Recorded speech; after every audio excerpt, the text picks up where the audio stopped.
Hello friends, કેમ છો? મજામાં? જય દ્વારકાધીશ. તો અત્યારે હું ઘરેથી નીકળી ગઈ છું. હું ને વિસ્તૃતિ અને મારા પતિદેવ અમને મૂકવા આવે છે. અમે અત્યારે મુંબઈથી જઈએ છીએ ગુજરાત ઉના. તો અત્યારે જો મુંબઈની ચાલમાંથી અમે નીકળીએ છીએ. તો બપોરનો ટાઈમ છે, 2-2:30 વાગ્યાનો બસનો. તો અમે રિક્ષા પકડી લીધી છે અને હાઈવેથી જઈએ છીએ. તો બસ થોડી મેમરી માટે હું થોડું શૂટ કરું છું. વધારે તો કોઈ લાંબો બ્લોગ નથી બનાવતી. તો બસ થોડા નજારા હું કેપ્ચર કરું છું. અને રિક્ષામાં બેઠી અને થોડો બ્લોગિંગ સ્ટાર્ટ કરી દીધું છે મેં. વિસ્તૃતિ જો બહારની ઠંડી હવા ખાધી હતી. બપોરે ઘરેથી જમીને જ નીકળ્યા હતા. મેં રાતનું જમવાનું પણ જયેશ માટે બનાવી દીધું હતું. તો રાતે એ જમી લઈ અને મેં પણ ભીંડાનું શાક ને રોટલી ને બધું લઈ લીધું હતું. થોડુંક બહારથી લઈ લેશું, થોડુંક મેં લઈ લીધું હતું. વિસ્તૃતિની ભૂખ લાગે તો ખાવા થાય. તો બસ જોઈ લો બહારનો નજારો. આ મુંબઈ મેટ્રોસ છે. ઉપરથી મેટ્રો જાય, નીચેથી રસ્તા છે બધાય. તો અત્યારે અમે અહીંયા બસ સ્ટેશને આવી ગયા છે. બસની વાટ જોઈએ છે અને હવે બસમાં બેઠી ગયા છે. 2:30 વાગે બસ આવી હતી તો બસમાં બેઠી ગયા છે. ટ્રાફિક બહુ છે. મુંબઈથી બહાર નીકળવામાં 3 વાગી ગયા. 3-3:30 જેવું થઈ ગયું હતું. તો ટ્રાફિક એટલી છે, તડકોય આવે છે. આ સાઈડની બારીએ સિંગલ સીટ છે ને અમે સિંગલ સીટ લીધી છે. મા દીકરી જઈએ છીએ અમે. તો લગ્ન છે એટલે જઈએ છે અને થોડુંક માતાજીના મઢે પણ જવાનું છે. અને 2 વર્ષથી હું ગઈ નથી એટલે. તો જો બહુ મસ્ત નજારા, અમુક કેટલા સરસ નજારા આવતા હતા રસ્તામાં.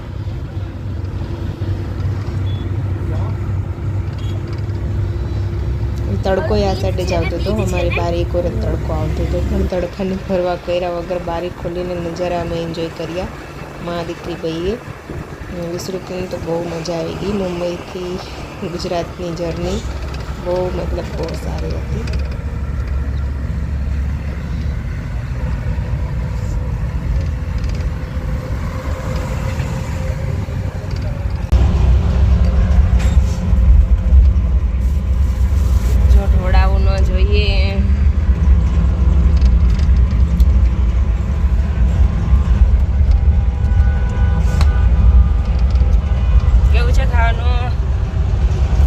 ટેસ્ટી. હા.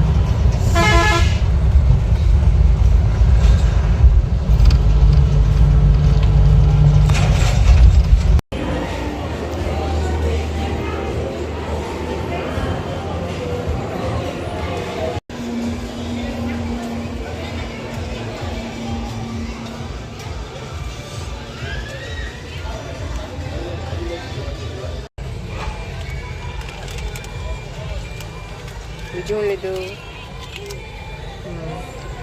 સિંગદાણ.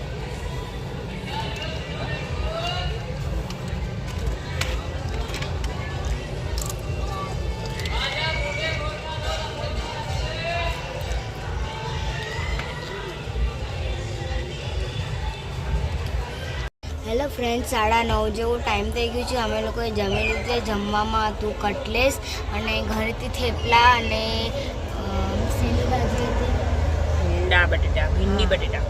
ભીંડા બટેટાની સબ્જી હતી. ખાધું બહાર એટલે અહીંયા બસમાં મોર ચડતું હતું એટલે બસ હલતી હતી ને એટલે માથું ફરતું હતું. તો અને આ એક ઠંડી પાણીની બોટલ લીધી એટલે કે હવે પાણી આટલું જ. અને હજી એક હું ઘરેથી બાટલો લાવી હતી હતો. આ જો મમ્મી મારા માટે હંમેશા ગ્લાસ રાખે, મિની ગ્લાસ. જો આની આ લાઇટ છે ને એની એક સિસ્ટમ છે. મને એ ખબર નથી. મારો પોપટ થઈ ગયો. આજે અંધારું થઈ ગયું, આંજવાળું થઈ ગયું. અહીંયા આ બટન છે જો, એવું બધું એ મને ખબર નથી એટલે પોપટ થઈ ગયું. કા મમ્મી? તો અહીંયા જો બધું પસારો થઈ ગયો છે. તો મારે આ બધું ઓર્ગેનાઇઝ કરવાનું છે. તો હું બધું ઓર્ગેનાઇઝ કરું એ તમે જુઓ. બરાબર. ચાર્જિંગ છે પણ અમને ખબર નથી ચાર્જિંગ છે એટલે અહીંયા ચાલુ બંધ કરવાની પિન જ નથી. પછી મમ્મીએ ટ્રાય કરી તો પછી ખબર પડી ઓટોમેટિક છે. ખાલી આમ પિન નાખી દેવાની ને ચાલુ થઈ. બસ ચાલશે ને ત્યારે ચાલુ થાય. અત્યારે તો નેટથી શું કહેવાય મમ્મી? અત્યારે શું નથી, પાવર નથી. હવે બધું તૈયાર બધું પરફેક્ટ સેટ કરી લઉં એટલે રાતના સુવાનું છે એટલે જગ્યા તો વધારે પડશે થોડી જો આમાં અડધું પાણી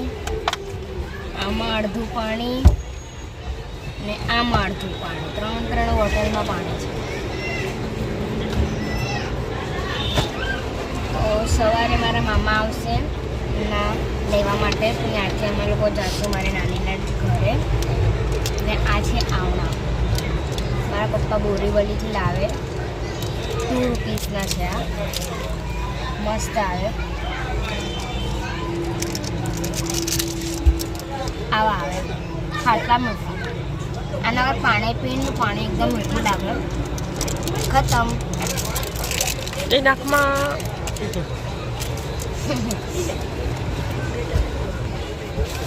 તો થેલો ત્યાં નાખ દઉં મારી બેગની ચેન બંધ કરી દઉં અને આને પણ અહીંયા રાખું આ પર્સ છે એ થેલી છે એનું હું પર્સને લટકાડી દઉં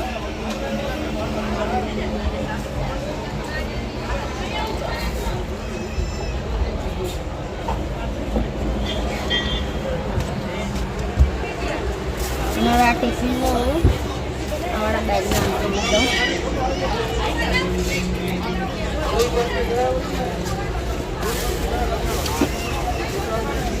સાંજના 5 વાગે બસ આવી હતી ત્યાંથી અમે લોકોએ દાળ લીધી હતી અને 20 રૂપિયાવાળી વેફર લીધી તો સાંજનો નાસ્તો તો થઈ ગયો ને અત્યારે પણ એવો નાસ્તો કરી લીધો વેફર ભરાઈ ગયો આ છે પોપેટ ટાઈમ પાસ કરવા માટે એને લેતા આવી મમ્મીને ખબર નથી બસ આલી ગઈ ચાલુ થવા લાગી છે ધીરે ધીરે ચાલુ થાય છે બસ એટલે હવે બહુ મજા આવવાની છે તો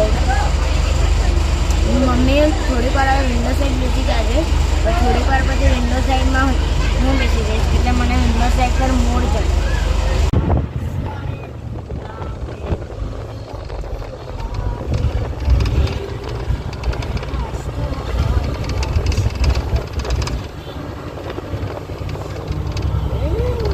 ગુડ મોર્નિંગ બહુ લાગે છે ઠંડી બહુ લાગે છે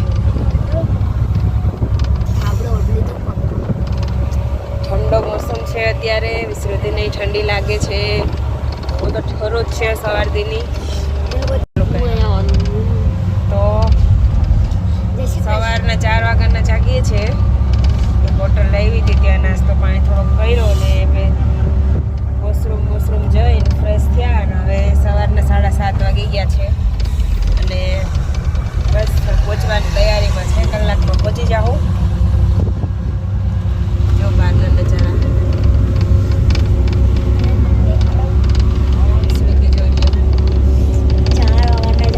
ઠંડી એટલી છે કે તમે વાત મત પૂછો બહુ જ ઠંડી છે ને અહીંયા તો એટલો ઠંડો પવન આવે છે કે જવા દો અવાજ મારો આવતો હોય કે બેઠવા દો વિસૃતિને બારી પડખે બેઠવું પણ હું ના પાડું કેમ તમને એક ગીત સંભળાવું હા સંભળાવું 5 વાગે ને ભૂખ મને લાગે પેટની અંદર ઉંદેડા ભાગે આ વડા પાવે આ પીઝાએ આ મેગીએ લત્તે લડાડ્યો રે મારે નાસ્તો કરવો છે પ્રોપર નાસ્તો તો હવે ઘરે પહોંચીને કરશું હવે ઘરે એટલે નાનીના ઘરે હા તો ચલો બહારના નજારા જોઈશ ત્યાં મારો ભાઈ પણ છે બહારના નજારા જોતે જોતે પહોંચીએ છીએ બહુ ગાય છે ઠંડી ઠંડી હવા આવે છે મને બેઠવા દો ને મને ગરમી થાય ગરમી થાય થોડી ઠંડીમાં થોડી ગરમી થાય થોડી થોડી બ્રેક માર દીધો બ્રેક નહીં મારવાનો ડાયરેક્ટર ડાયરેક્ટર ની ડ્રાઈવર જો હવે દેશી નજારા જોવા મળશે ચાલો ભૂલી જાઓ સિમ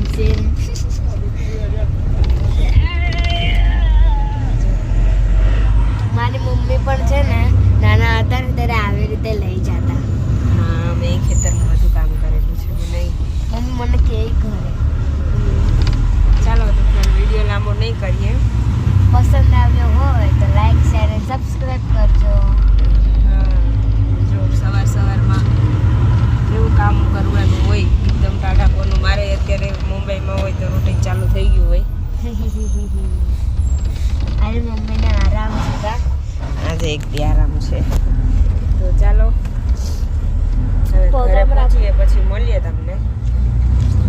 ઘરે એક નટખટ રામ છે, એનાથી હું તમને આજે મળાવવાની છું, જે કે મારો ભાઈ છે. ચાલો એનો અવાજ કાઢો. ભાઈ ભાઈ આમનો કરાયો એમનો કરે, માસીને કહી દે મોબાઈલ આપ, મેં પેલા લીધો હતો. મારી બેનનો છોકરો છે ને એ બહુ કોમેડી કરે, બોલે ત્યારે એની વાત કરે છે વિસ્તૃતિ. તો ચલો બહારના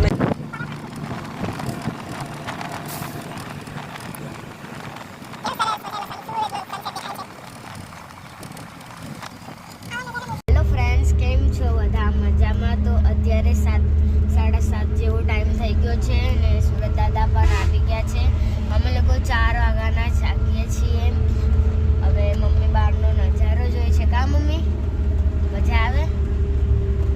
હવે ફાઇનલી અડધી પોણી કલાકમાં ના આવી જશે એટલે અમે લોકો ડાયરેક્ટ જઈશું મારી નાનીના ઘરે.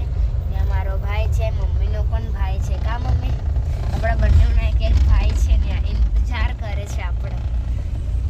અમે અને મને ટાઈમ પાસ કરવા માટે જ અમે આ લીધો હતો પોપેટ. બસમાં ટાઈમ પાસ થઈ જાય. શું આવ્યું છે અત્યારે? ખબર નહીં, ગામડું છે.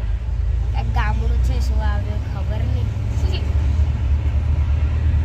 બહારના નજારા બહુ જ મસ્ત છે, હું તમને દેખાડું. અમારો અત્યારે નાસ્તો બાકી છે, અમે લોકો નાનીના ઘરે જઈશું ત્યારે કરશું. 4 વાગે હોટેલ આવી તો ત્યારથી અમે લોકોએ કયું બિસ્કિટ લીધું મમ્મી? હા 50-50 બિસ્કિટ લીધું હતું. તો એ મેં અડધું ખાધું, અડધું મમ્મીએ ખાધું, એટલે એ થોડું ઘણું છે હું ઘરે જઈને ખાઈશ. તો હવે હું ડાયરેક્ટ તમને મળું, મારા મામા અહીંયા બસ સ્ટોપે લેવા આવશે ત્યારે હું તમને ડાયરેક્ટ મળીશ. ત્યાં સુધી મારા વિડીયો પર બની રહેજો.